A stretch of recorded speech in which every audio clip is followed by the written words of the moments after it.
Hey everyone, Viking back with Bats, Bloodsucker Anti-Terror Squad.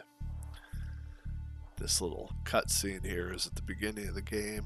It's the story kind of, so I'll talk over it if you want to see what's going on. So basically, you're like a crew of vampires and your team gets abducted by the evil Sting guy.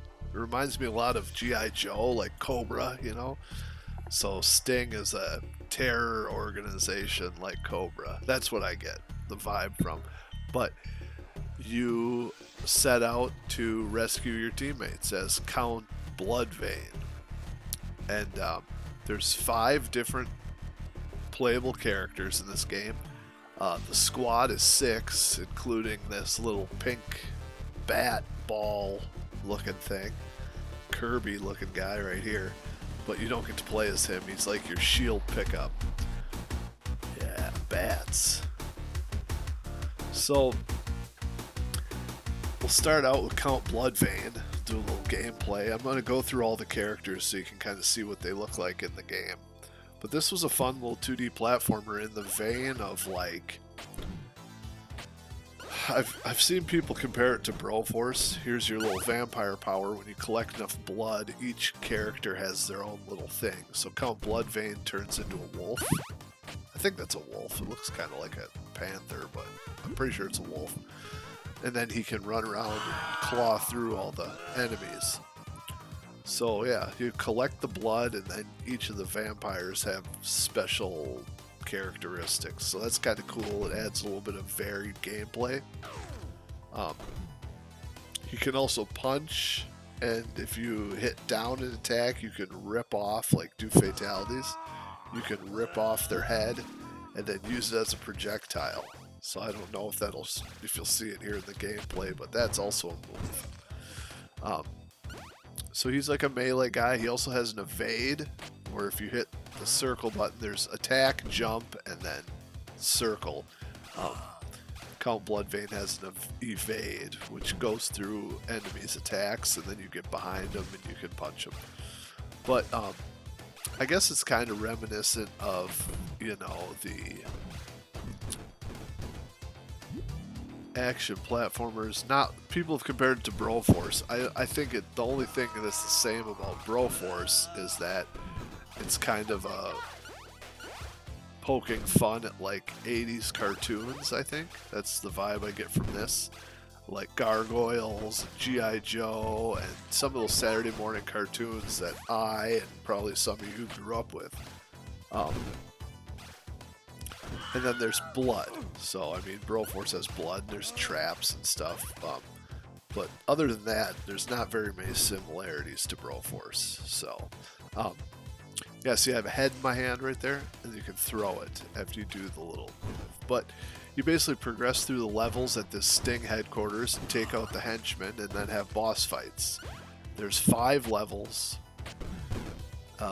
Each level consists of about 3 sections and then a boss fight.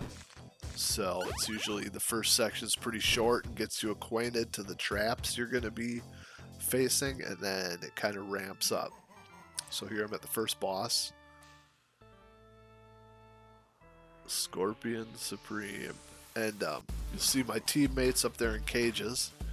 And when you beat the boss, you get to pick one of the characters to rescue. So you kind of just you can unlock the characters as you see fit, and then you can pick them for the next stage once you unlock them.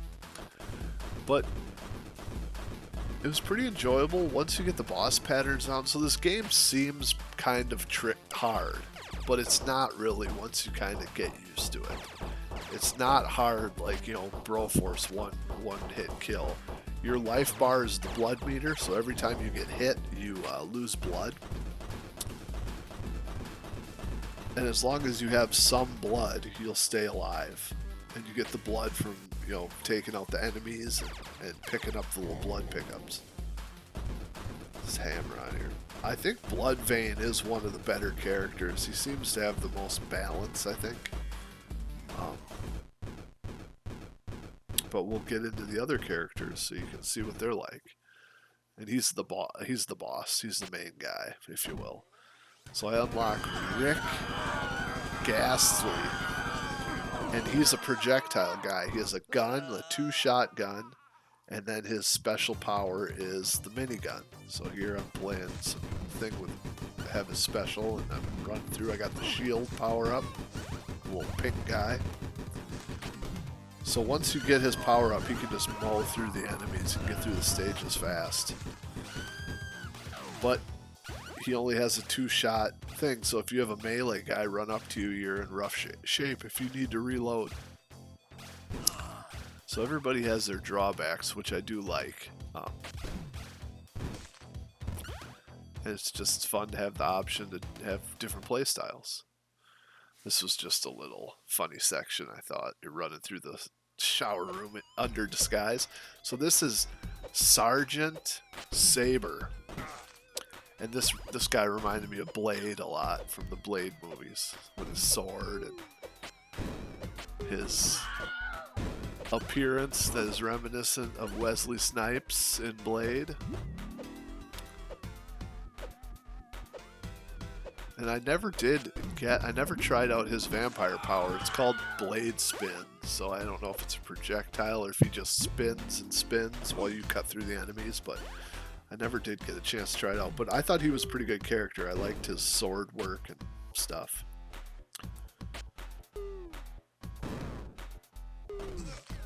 It's been kind of fun picking up these spooky games for the Halloween time. I've been trying to get some kind of themed games to play on the channel, so this is my attempt at a Halloween-ish game. It's been enjoyable. I mean, it is kind of tough, and there's little secret ways you can go, but sometimes you mess it up and you can't get it, so the old laser. You got to keep moving with these lasers because they'll get you. They don't stop.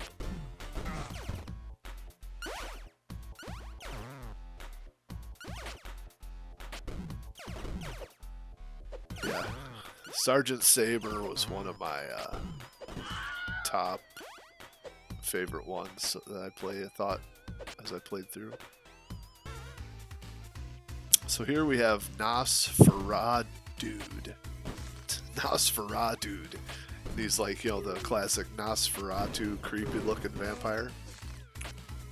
And he has bombs that you can throw. If you see up at the top by the health bar, he has 3 bombs, magic bombs. And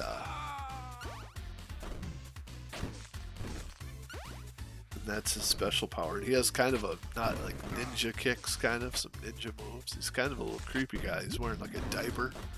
I don't know. And he's fat. He's pretty fast too. His attacks are pretty fast. I did like the cast of characters, like I had kind of mentioned earlier. It's nice to have the option to play through the game with who you want and, as you unlock them, and not have to wait till you beat the game.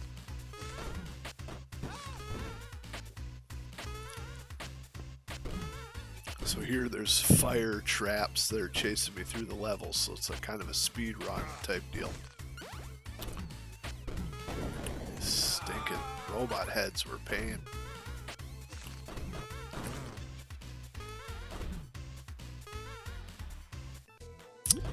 And last but not least, we have Mitzi. And she's kind of, as you can see, her vampire wings, and she has a dive bomb attack is her special move, so it kind of slams down on the ground and creates like a wave of force of energy that'll kill multiple, like room clear kind of, if there's a bunch of guys in a close proximity. So the game levels are not very varied. I mean, you're always running through complexes like this, so that's kind of a negative. But overall, the game was fun and pretty short. And I picked it up on sale for the Halloween sale, so I thought it was pretty fun. I liked it. It reminded me a lot of the cartoons and violence in a retro game. So I liked it. It was up my alley.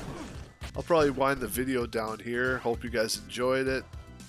Halloween games. Take care of yourselves. Viking out of here. Bye.